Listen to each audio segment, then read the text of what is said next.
আকৌ ঘৰ যাম এতিয়া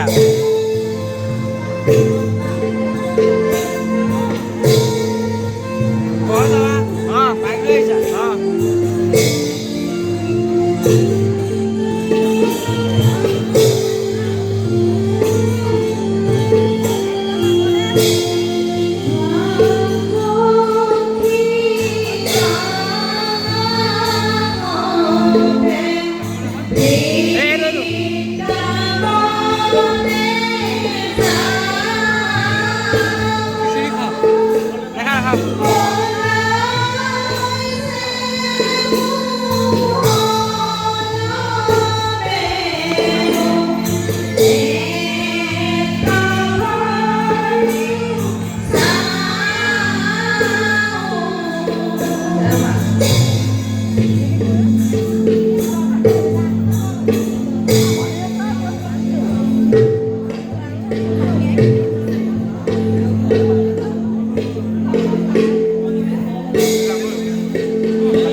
মোৰ কাৰণে এক্সাম আছে 7টা পৰা এতিয়া 3টা বাজিলে